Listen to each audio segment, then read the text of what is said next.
Welcome to the Casey Adams Show. Today, I am joined by my good friend Blake Wynn, the co-founder of Enclave and Key. Thanks so much for coming on the show, Blake. Man, thanks for having me. First ever episode. I'm excited. We are here at the Blue Wire Studio. Thank you so much for coming out. I'm in town in Vegas, where you are from, and I'm super glad that we can make it happen. Me too, man. And this is without a doubt the most beautiful studio I've ever been in. This is such a treat. Thank you for having me. Of course. So, man, let's get right into it. I mean, I feel like we've known each other for over a year now, just on social media. And then recently, we really got to know each other when we had dinner. And just, I'm so not only amazed by your story, but how you've been able to build relationships and build this incredible company, Enclave and Key. So, for the people that don't know what Enclave and Key is, I'd love for you to give a background on what you've built.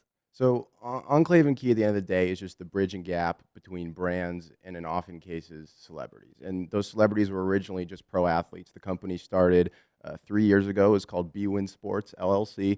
And the whole purpose of the company was to help the players who were on the trajectory to be part of the statistic of the 86% of NFL players that are broke within 36 months of retiring, helping guys like that make some money off the field because their agents didn't have a rooting interest in doing that.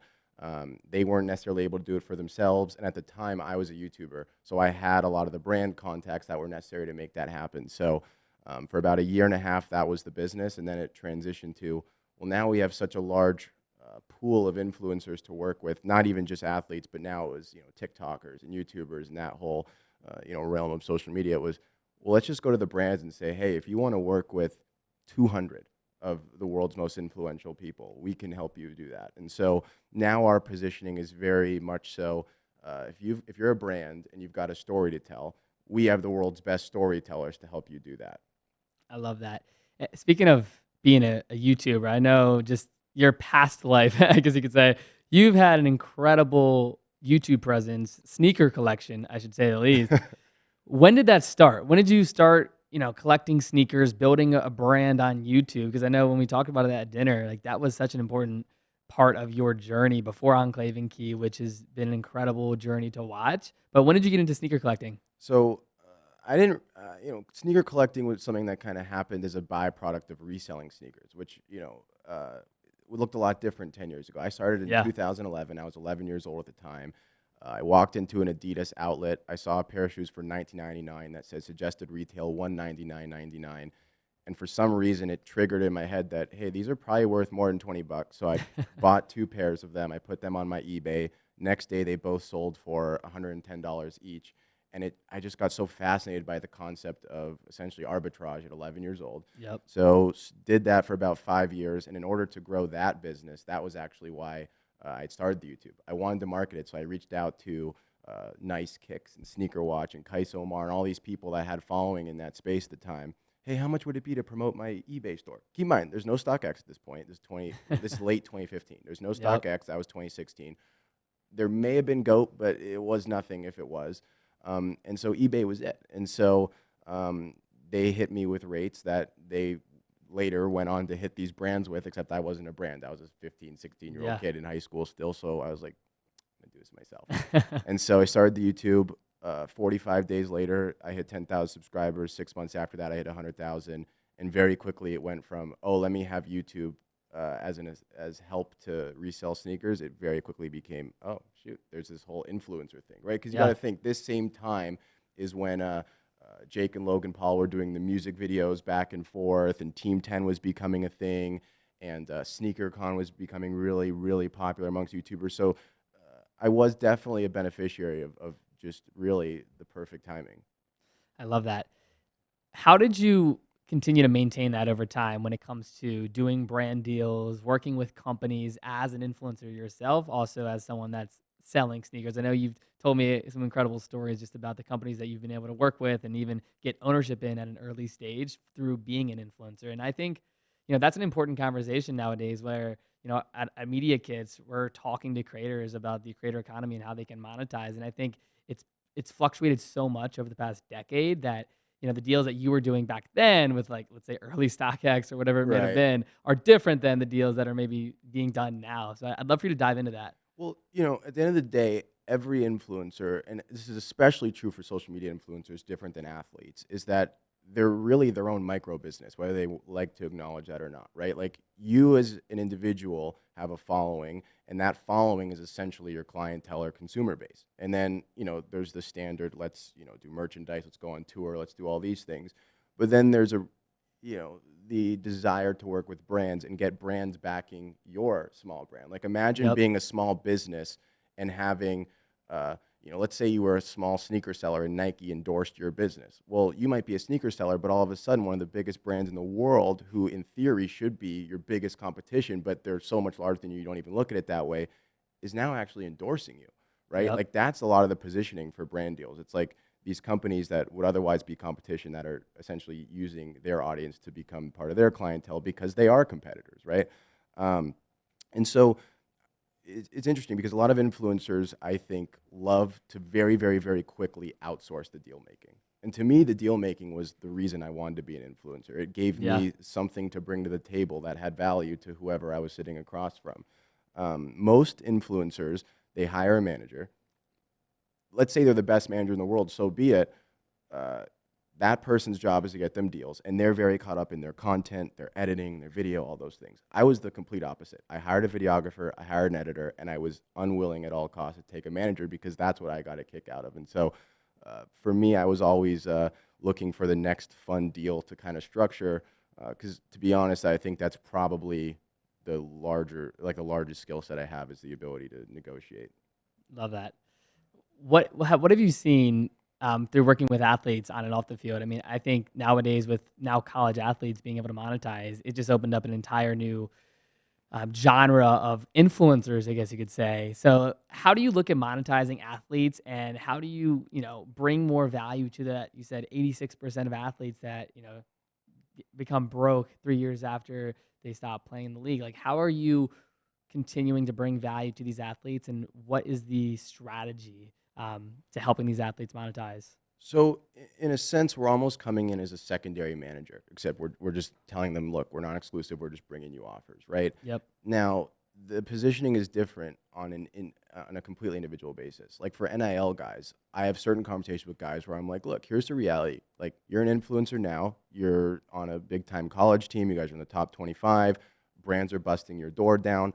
Let's take these deals because you're not going to go pro. You're not going to go pro. So you may as well capitalize on the exposure you have right now as an influencer, NIL athlete, whatever you want to call it, because you're going to go on in life to go be an accountant or a real estate agent or whatever you end up doing, but it's not going to be playing pro. Yeah. If you're going to be a pro, I tell people take the deals that only apply to college athletes. Like do not go get your sneaker deal right now, your Nike deal, your water deal, your Beats headphones deal. There's no point because Yep. you're going to get 10x more as soon as you enter the draft and get signed by a team or whatever it may be. So there's a lot of strategy there in terms of what to take versus what not to. But it's also challenging because you can tell an 18-year-old who's going to go number 3 in the NFL draft, like, hey, they're only 3 years away from making 40, 50 million bucks. Like, but they're right then and there, they might have $100 in their checking account, so they're like, well, this brand's offering me $1,000. I'm just going to take it.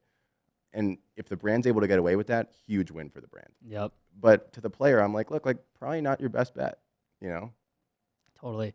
How have you guys transitioned over the years from, since you started it working with different athletes? Like, how have not only the deals changed, but how have you grown when it comes to deal making, and what has changed in the industry now with the NIL component?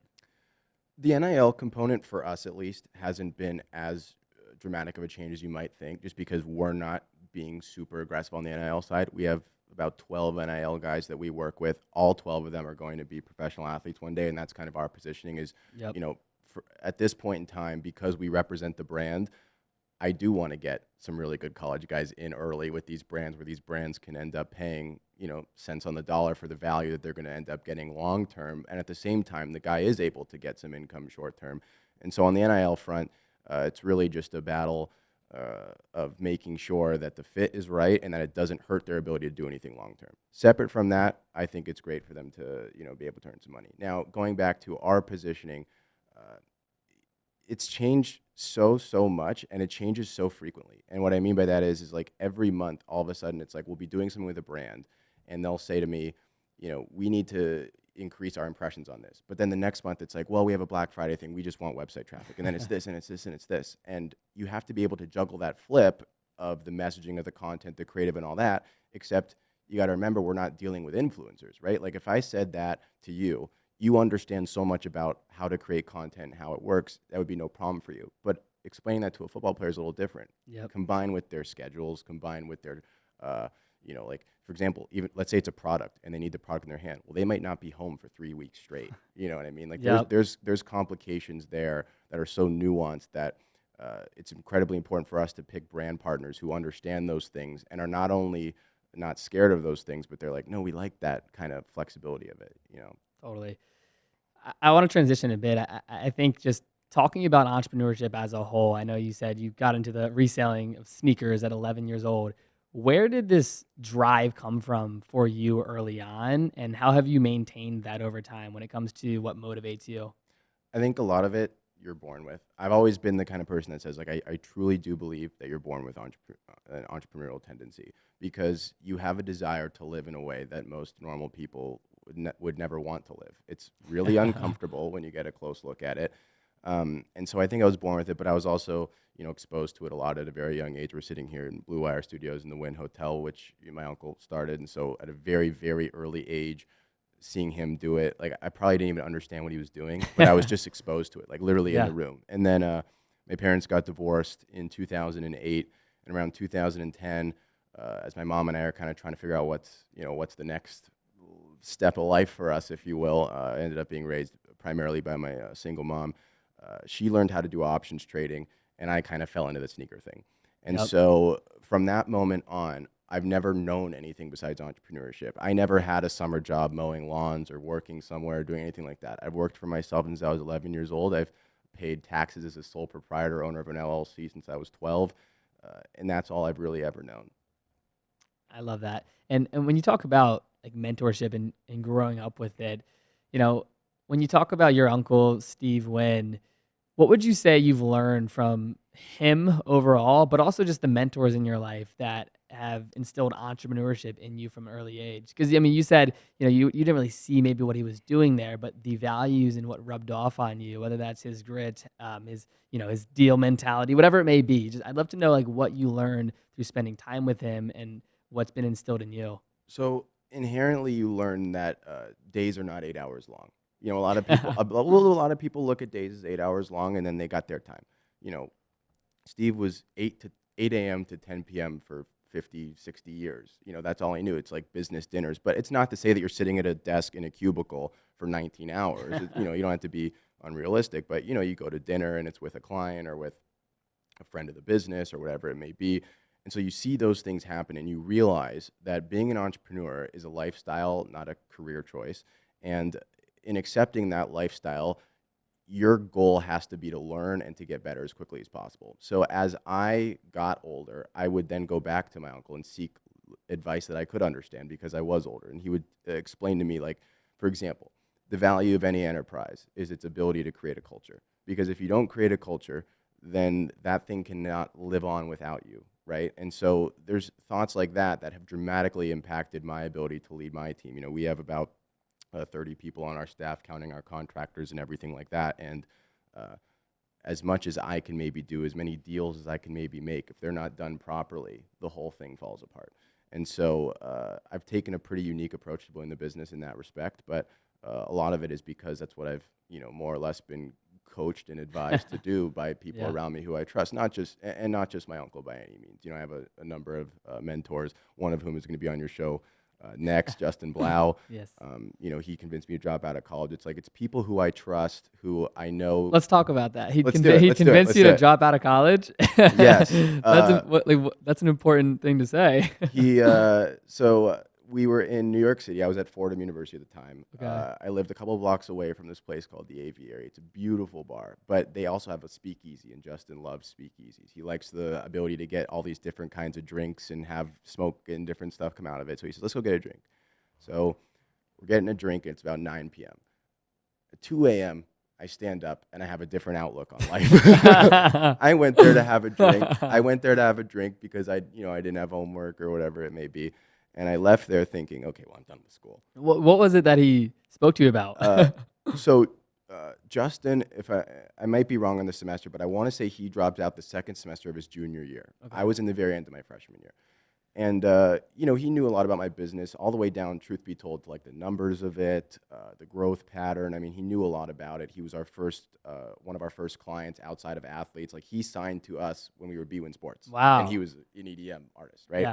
Yeah. So he knew quite a bit about the business. And he says, look, I mean, at the end of the day, you need school to get you to a point to where you can do this in life. And if you put this on hold for 3 years, what would happen? I said, well, I'd lose it. I'd lose the opportunity. He says, well, then put school on hold because you won't lose that opportunity and see what you can do. Because he says you can always go back if it doesn't work. But if you're truly supporting yourself and you're doing well and the business has an upward trajectory, you should explore that a little bit. And so taking that thought and combining it with some of the other advice I had been given, my uncle had told me, he says, look, school's different in this day and age than it was when I was a kid, but stay in school until the exact moment in time that you can no longer do both. And so I was doing some work in Barcelona. I had gotten an opportunity to do some work for a pretty big company over in Barcelona. I got a call. This was a Sunday morning, March the 20th of 2019. And I got a call that said, "Can you be in Barcelona tomorrow?" And I lived in New York at the time. I said, "Well, I don't know about that." And they said, "Well, we'll let you bring a +1. We'll let you do this, this, this, and this." I said, "Yeah, I'll be there." I've never been to Barcelona. So Yep. 24 hours later, I'm in Barcelona. I'm in Barcelona for 2 days, and I come back. And I was only going for 2 days because on Thursday, I had a composition class that I couldn't miss. And I knew that if I missed it, I was going to flunk out of that class. And it was past the withdrawal period. It's Yeah. like I'm taking an F on my transcript if I'm not back in the United States by Wednesday. And it's Monday morning, and I'm on a flight to Barcelona. So sure enough, it's about to come back. They said, "Wait, can you go to London for 3 days straight from Barcelona?" I said, "Oh." So yeah, I'll go. Sure enough, it's 1:45 in the morning at London. I walk outside of we're the last people inside Nobu. I'm in the middle of a meeting, and I walk outside, and it's the dean of Fordham's Business School calling me. She says, "You missed your 4th composition class. You're taking an F. We're gonna have to fail you." I say, "Hang on." And I get like my mom and dad on the phone, and I'm like, "Guys, like, what do you advise I say or do here?" Were they supportive in that moment? Like, did they know you were Barcelona in They did. London? They did know what I was doing. I was Okay. there for work. They knew the whole thing. But they were more so honestly taking the approach with the dean of like, look, like he's in the entrepreneurship program here. Like that's what he's majoring in. He's here for this. We can show you invoices. We can show you whatever you want to prove it. It's not like he got up and went to Barcelona on Yeah. a whim 5 hours later. No, no, no, no, no. 45 minutes later, I said, I've reached the point where I can't do both. So I'm going to leave this. And so sure enough, 2 in the morning on the side of the street in London, that was where I dropped out of school. And that was the end of it. Wow. And that was about a week after the conversation with Justin. That is incredible. Yeah. So you're in London now, you drop out. Like, do you instantly have this moment of relief, or what's going through your head in that moment? Are you nervous? Do you have any regret of, "Oh my God, why did I do that?" Or what was the byproduct of making that decision? Um, Going back to an initial point, I said, you're born with the ability to live in an uncomfortable manner if you're an entrepreneur. And so to me, it probably was not nearly what other people looked at it and thought it was. To me, it was, oh, this is real, but nothing more than that. Like, oh, this is real. Yeah. Time to do what I need to do tomorrow and the next day and the next day after that. I never looked at it as a big deal because, truth be told, I never wanted to go to college in the first place. My mom cared a lot about me going to school. She has a PhD and MBA. Like she's gone to a lot of Yep. school, and I felt like she's been there for me more than anyone else my whole life. I wanted to go to school just to honestly appease her. That being said, I realized I could do that by leaving when I did at that particular moment, which I couldn't have done if I had just said no college at the end of high school. What I did do though was I was going to go to USC. She went to USC.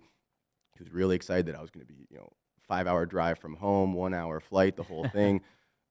6 days before you could no longer switch where you were going to go to school, I ate the deposit to USC and I switched to Fordham because I Wow. wanted to go, frankly, to an easier school because I didn't want to be so caught up in classes, and I wanted to be in New York, not Los Angeles, because I thought it'd be better for growing the business. And so all throughout my life, I was making decisions that weren't necessarily agreeable to my mom or to the people around me, but I still made those decisions based on the lessons they had taught me. Yep. And that was what I would always go back to. I said, "Mom, I gotta be in control of my own life at some point in time. You lived yours. And Yeah. You're living yours. I gotta do my own at some point." And so, no, I've never really been scared in my life. Love that. Well, huge shout out to Justin Yeah. that's coming on next. That's how ironic is that? So when you think about mentors moving like into your future and building what you do, how do you approach mentorship, right? Because I think when I think about the people in my life that have brought value to me, it's almost by accident in a sense, right? Like it's situational, right? So for you, how do you think about mentorship in different genres of your life? I only really have one genre of my life. You know, like it really like this business thing, if you will, that every entrepreneur does. That is your life. So, for Yep, example, uh, you're not really any older than me, but we've had conversations that, in essence, have given me mentorship. You've taught me something in those moments, I right? appreciate it. Kieran has taught me something in a conversation that we had 30 minutes ago, right? So, part of the lifestyle that I live comes with constant mentorship. And now, because Enclave has gotten to a certain level, the kinds of people who we do business with are at the level that I'm learning from all of them. Yep. I'm oftentimes the dumbest person in the room, and I love that because I'm 21, and that won't be the case when I'm 45, and I've spent 24 years in rooms with people that are smarter than me. Um, and I would say that's what mentorship is to me for sure. Love that. I want to transition into just day-to-day operations and culture building, right? I know you said that's something that's important to you. How have you instilled culture in your organization, and how do you continue to maintain that over time? So I'm gonna explain. And what does culture even mean to you? Sure. So I'm gonna explain to you the way that my uncle explained it to me because I think it's one of the most valuable pieces of information that's ever been shared with me. If people are paid fairly to do a job, then for the most part, as long as they're living comfortably and everything like that, the money becomes secondary. People's self-esteem is the most important thing. And so, as an enterprise, if you can attach someone's self-esteem to their ability to work and be productive and have individual successes, then you've done what every CEO should dream of doing. And so, we've put a few different things in place to foster that kind of situation. Like, I'll give you an example. Uh, we have an unlimited days off policy at my office. So, and paid, unlimited paid days off. So, when I come into the office every morning and I look around and I see all the people there, I know that they chose to be there, not because it's their job, but because they wanted to be a part of what we're doing that day. Uh, and it's a nice thing because you look at 2020, in 18 people, the person who missed the most amount of days was 6. That was it. Wow. But we have an unlimited paid days off policy because if you're 23 years old and your 85-year-old grandparents come to town and it's a Thursday or it's a Friday and your family's renting a boat on Lake Mead and you guys are all going to go out and you're going to miss that experience with your 85-year-old grandparents because you got to work for this business. That's not what this business is here for. This business is here to be one of the main things in your life that you devote your time, attention, and care to. And if there's a day where that's not how you want to best spend your day, then don't. And that's totally okay with us. And that's just one example. We have a million different I things like love this. that. But to that point, though, I mean, you got to look at it like most companies have to offer 10 paid days off, and then most people abuse the sick days. We offer unlimited paid days off, and people don't even use as many as they would get working anywhere else because we make it a fun place to come into. We make it fun. It's a desk job maybe, but you know, you've got so much freedom and flexibility. You want to work from home, fine, work from home. No one does because they want to be in the office, you know, and it's constantly, I mean, just to put in perspective, to give you some numbers here, I mean, we budget about $15,000 a year per employee to culture. And what that means is essentially we're talking about 20, 30-person enterprise. We're talking about a couple $100,000 a year is being spent on making the culture fun, on something as simple as having TVs in the office all the way to every Memorial Day, I take the entire staff who's been with us more than 12 months on a trip, all expenses paid to the Bahamas. On the weekend of September 27th, that's our annual anniversary. Same thing applies, and I take all the people. This past year, we did a lake trip. The year before that, we went to LA. We've done Bahamas. We've done New York. We've done Miami, and we make it fun because if it's just my business and it's my vision and I'm just paying these people to kind of do it. Well, then then it's just an enterprise that's one person with 28 assistants because there's too much to do, and that's not what Yeah. Enclave's about. And so that's what culture is. It's building something like that, you know. Very well said.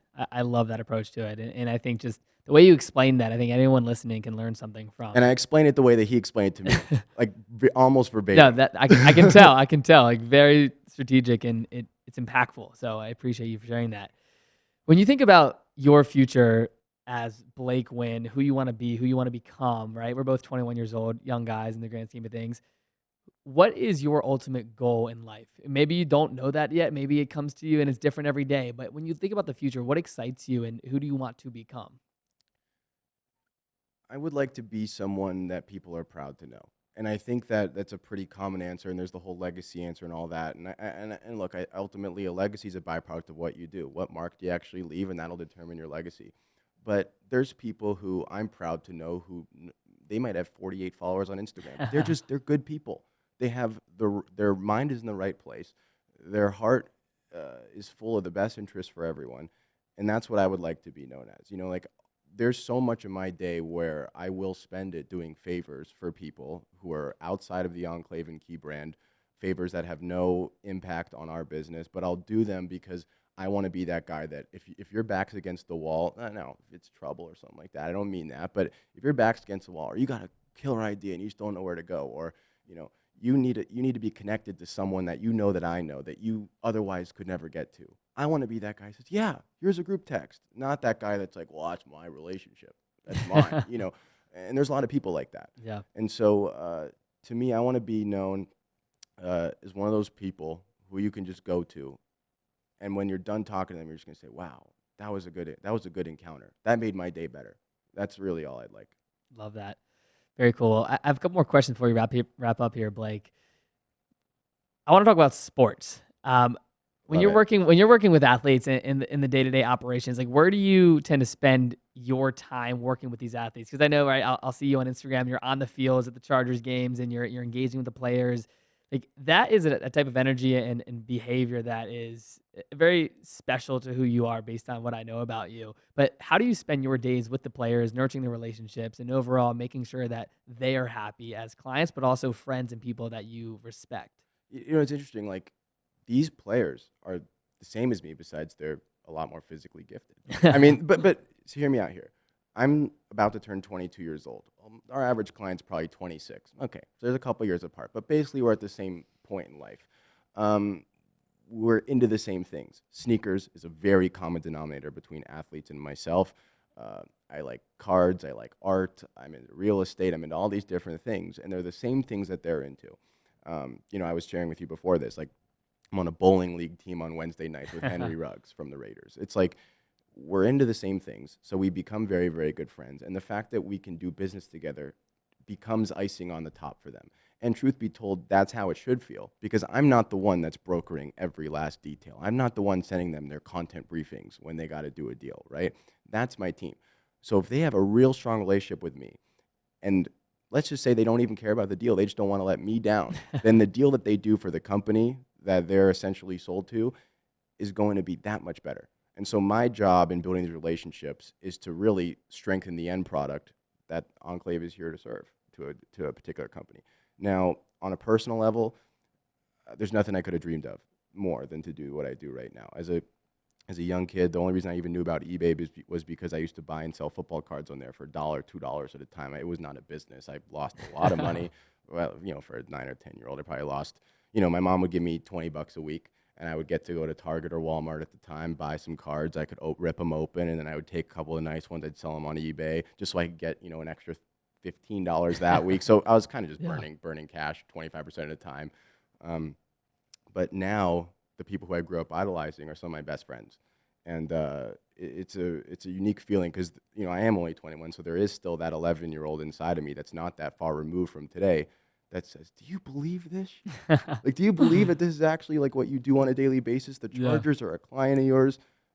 These players whose autographs go for $1,000, and that when you were 10 years old, you would have spent that $1,000 on those autographs because I did do it. Yeah. LaDainian Tomlinson, I probably spent every birthday present. Can I have LaDainian Tomlinson? That's Yeah. all I want. So I got signed helmets, signed photos, signed this, signed this. My parents over 5 years probably spent $1,500 on LaDainian Tomlinson autographs for me. Now I see him every other week, and it's the coolest thing. Yep. That is so cool to know, and just to understand it. When you say like you still can't believe what you do. Like I completely resonate with that, right? When it comes to the interviews and the people and just the experiences. And I think that's something that if you can live in that feeling for an extended period of time, you will be really truthfully fulfilled. So last question before we wrap up here, Blake. I know we're both young, 21 years old, but if you were to go back in time and give yourself a piece of advice, what would that be and why? Just keep doing it. It'll get there. I mean, I'll tell you, there's a great, there's a, I think there's a really easy way to explain this, and I call it the dark side of ambition. Every entrepreneur is so ambitious that what they end up doing becomes this thing that tens to millions of people rally around, right? And they're often asked about why does this work and how do you build this and how do you do this? But there's a dark side of ambition that's almost never talked about, which is when you're sitting there and your significant other wants to break up with you because you haven't spent time talking to them because you've been so focused on your business, or when you're still in school and your grades are suffering because you're all in on your business, or when you miss out on parties or events or experiences and all these things. Those are things that I don't place the burden of doing that on my employees, which is why we have that policy. But I do place that burden on myself. And I would call that the dark side of ambition, because without those things, you can't stay grounded enough as an entrepreneur to even allow 20 or 30 people to be financially dependent on you and to be willing to rally around the ideas and things that you want to do. And so for me, I would say, I had a lot of those moments where it does seem easier to quit than to keep going. And I'm lucky that I didn't, but I would say tenfold, because, every day that goes by, you think about what you want to do in 5 years, but you don't know that it'll come. You just you just really, really hope, and you're willing to work relentlessly to try to get there. And I would have told myself, like, no, it'll work out. Just stick with it, because there were times where it was dark, if you will. Absolutely. Well, Blake, I just want to say thank you so much for coming on the Casey Adams Show today. I really appreciate it. And for everyone listening, or watching, make sure you go follow Blake, check out what he has built, and stay up to date with what he has going on. Thanks so much for coming on today. Thank you.